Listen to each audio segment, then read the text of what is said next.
అందరికీ నమస్కారం అండి. నేను మీ గంటి ఉష. నా మిత్రులకి, శ్రేయోభిలాషులకి, సబ్స్క్రైబర్స్కి అందరికీ కూడా కృతజ్ఞతలు, శుభాభినందనలు. ఈ వీడియోని చివరిదాకా చూడండి. తుఫాన్ ప్రభావిత ప్రాంతాలు ఏవైతే ఉన్నాయో అక్కడ ఉండేటటువంటి మీ వాళ్ళందరికీ కూడా ఈ వీడియోని షేర్ చేయండి. ఎందుకంటే ఇది అందరం కలిసి ఒక్క మాట మీద ఉంటూ జాగ్రత్తగా ఉంటూ ఈ తుఫాను దాటిపోయే వరకు మనందరం సురక్షితంగా ఉండాలని, క్షేమంగా ఉండాలని కోరుకుంటూ చేస్తున్నటువంటి వీడియో. ఎందుకంటే 11 సంవత్సరాల క్రితం ఇలాంటిదే ఒక తుఫాను విశాఖపట్నాన్ని అల్లల్లాడించేసింది. నిజంగా విశాఖపట్నం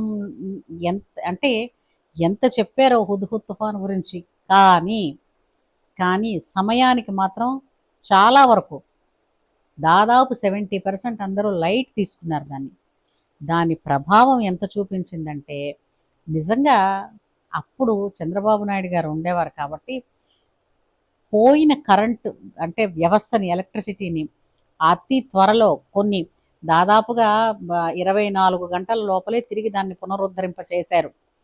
ఆ వయసులో ఆయన అక్కడ ఉండి విశాఖపట్నంలోనే కలెక్టరేట్లో ఆఫీస్లో అక్కడ కూర్చుని ఆయన చేయించారు. మీకు తెలియదు అది.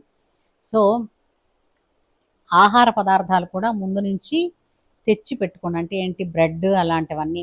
అంటే బయటికి వెళ్ళిపోకుండా, బయటికి వెళ్ళే అవసరం తగ్గించుకుని, అంటే ఇప్పుడు మెడికేటెడ్ అవసరం అంటే ఇంకా అది వేరు, కానీ సాధ్యమైనంత పిల్లలు, ఎవరెవరి కుటుంబాల్లో ఉన్న వ్యక్తులందరూ ఇంట్లోనే ఉండడం వలన ఎలాగూ ప్రభుత్వ కార్యాలయాలు కావచ్చు, స్కూళ్ళు కావచ్చు సెలవులు ఇచ్చారు కాబట్టి సేఫ్గా ఇంట్లో ఉండండి.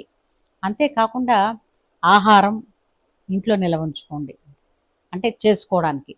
తర్వాత ఇంకోటి ఏంటంటే నీరు కూడా, మంచినీరు, తాగే నీరు వాడుకోవడానికి నీటిని జాగ్రత్త చేసి ఇంట్లో అట్టు పెట్టుకోండి. ఎందుకంటే మనం అపార్ట్మెంట్ కల్చర్లోకి వచ్చేసాం. మోటార్ ఆన్ చేస్తేనే కానీ మనకి నీళ్లు రావు. తెల్లవారి లేచి నీటితోనే మొట్టమొదట మనం మొహం కడుక్కోవడం అయినా, కాలకృత్యాలు తీర్చుకోవడం అయినా సరే ఈ కార్యక్రమాలు జరిగేది. కాబట్టి నీరుని శ్రద్ధగా నిల్వ ఉంచుకోండి.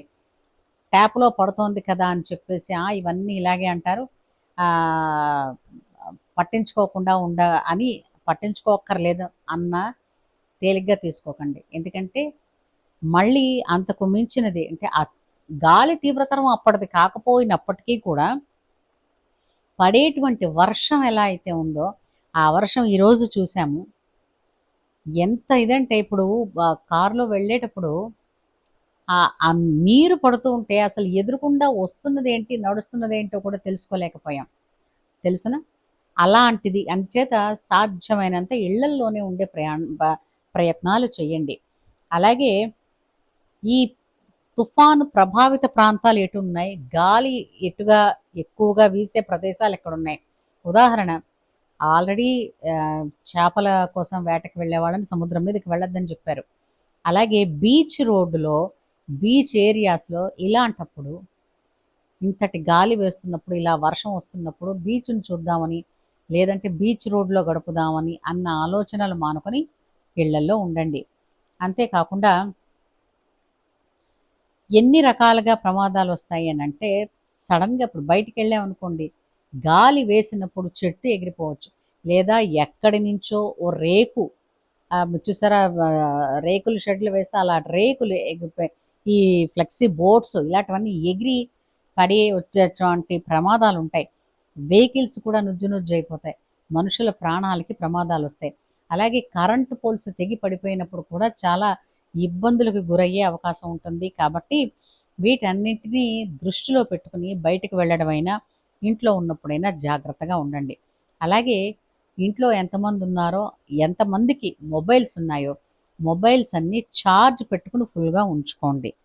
ఇంకో విషయం ఏంటంటే, సాధారణంగా మనం ఏంటంటే ఖాళీగా కూర్చోమంటే, ఖాళీగా అంటే కాస్త కుదురుగా ఒక 5 నిమిషాలు కూర్చోమంటే ఎవ్వరూ కూర్చోలేరు. ఎందుకంటే ఎంతసేపు మొబైల్ చేతిలో తిప్పడం, రిమోట్ పట్టుకుని చేతిలో తిప్పడం, ఇవి రెండు బాగా అలవాటైపోయాయి. పుస్తకాన్ని ఇలా పట్టుకుని ఉండే మాట అయితే ఇంకా ఎంత అభివృద్ధిలో ఉండేదో మన ఆంధ్రప్రదేశ్. సరే, ఇప్పుడు అత్యవసర పరిస్థితి కాబట్టి ఈ తుఫాన్ అన్నది దాటిపోయింది అనే వరకు కూడా మన మొబైల్సే కావచ్చు, టీవీసే కావచ్చు, ఏవైనా సరే ఎంటర్టైన్మెంట్ని పక్కకు పెట్టి కేవలం తుఫాను హెచ్చరికలు ఏంటున్నాయి లేదా తుఫాను సూచనలు ఏంటైతే ఉన్నాయి, అంటే సేఫ్టీ మెథడ్స్ ఏమిటి చెప్తున్నారు, ఏ ఏ జాగ్రత్తలు చెప్తున్నారు, ఎటువైపు నీరు ఎక్కువ పోతోందనో లేదంటే వీధుల్లోకి వచ్చిందనో ఇలాంటివి కొన్ని ఉంటాయి కదా, ఇలాంటివన్నీ చెప్తున్నప్పుడు ఎక్కడ ట్రాఫిక్ జామ్ అయిందనో ఈ విషయాలను వినడం కోసం మాత్రమే వాడండి. అంతేకాకుండా మనకి మొబైల్లో ఉండేటువంటి టార్చ్ ఉంటుంది కాబట్టి అది కూడా టార్చ్ లైట్ కింద ఉపయోగపడుతుంది ఇఫ్ ఎట్ ఆల్ కరెంట్ కనుక ఎలక్ట్రిసిటీ కనుక మిస్ అయితే. అంతేకాకుండా చిన్న చిన్న టార్చెస్ ఉంటాయి కదా, ఆ టార్చెస్ క్యాండిల్స్ ఇంట్లో పెట్టుకోండి. అత్యవసర పరిస్థితుల్లో మనం బ్రెడ్ జాము ఇంట్లో ఉన్నా సరే అవి తిని ఆ 2 పూటలు బతకగలుస్తాం, ఏమి కొంప ములిగిపోదు. తాగునీరు నిల్వ చేసుకోండి, వాడుక నీరు నిల్వ చేసుకోండి, కాస్త బ్రెడ్ బిస్కెట్లు లాంటివి, పళ్ళు జాగ్రత్తగా చూసుకోండి. పశు సంపద ఇంట్లో ఉందనుకోండి, ఆవులు కానీ అటువంటి సంపద ఉన్నప్పుడు వాటికి తగిన జాగ్రత్తలు తీసుకోండి. అలాగే ఇంట్లో పెట్స్ ఉన్నాయనుకోండి, వాటికి తగిన జాగ్రత్తలు తీసుకోండి. ఎందుకంటే ఇప్పుడు ఒక ప్రమాదం అని చెప్పినప్పుడు అవసరాన్ని మించి జాగ్రత్త తీసుకోవాలి, తప్పదు. ఇంతన్నారు అంతన్నారు ఏమీ కాలేదు, ఏమీ కాలేదు అని అన్నది ఎప్పుడు తెలిసింది, హాయిగా అదంతా దాటేసి ఆ సమస్య నుంచి మనం దాటినప్పుడు కదా. అందుచేత సమస్యని పూర్తిగా దాటే వరకు సంయమనంతో ఉండాలి. ఎవరు చెప్పిందా వీళ్ళు ఇలాగే అంటారు వాళ్ళు అలాగే అంటారంటే త్రుటి చాలు, ఒక్క త్రుటి చాలు పెను ప్రమాదాన్ని కొని తెచ్చుకోవడానికి. కాబట్టి ఈ తుఫాను శుభ్రంగా ప్రశాంతంగా తక్కువ ప్రభావంతో ఎవరిని ఇబ్బంది పెట్టకుండా అది దాటేయాలని భగవంతుడికి కోరుకుంటూ ఈ వీడియోని ఏ ప్రదేశాల్లో అయితే మీ వాళ్ళందరూ ఉన్నారో వాళ్ళందరికీ కూడా చేరవేయండి. అట్లాగే ఇంట్లో పెద్దవాళ్ళు ఉన్నారనుకోండి, వాళ్ళకి కావలసినటువంటి మందులు ఏవైతే ఇప్పుడు ఇన్సులిన్ ఇంజెక్షన్ తీసుకునే వాళ్ళు గట్రా ఉన్నారనుకోండి, ఇలాంటి వాళ్ళకి కావలసిన మందులు ఏవైతే ఉన్నాయో మెడిసిన్స్ అవి కూడా తెచ్చి రెడీగా ఇంట్లో పెట్టుకోండి. ఈ జాగ్రత్తలు ఇప్పుడు ఎప్పుడైనా ఒకటే చెప్తారు, ఇప్పుడు యుద్ధానికి వెళ్ళేటప్పుడు సర్వ విధాలుగా తయారయ్యి వెళ్ళాలి, సర్వసన్నద్ధులై వెళ్ళాలి. తర్వాత యుద్ధం గెలవడం అసలు యుద్ధానికి అవసరం లేకుండానే ఆ టాస్క్ గెలిచేయచ్చు, కానీ తయారవడం సిద్ధం అవడం మాత్రం ముఖ్యం. ఎందుకంటే ప్రకృతికి తల వంచి మనం జాగ్రత్తగా ఉండాలి తప్ప ఎదురు వెళితే ప్రకృతిని మనం ఎదిరించలేం, తెలిసిందా.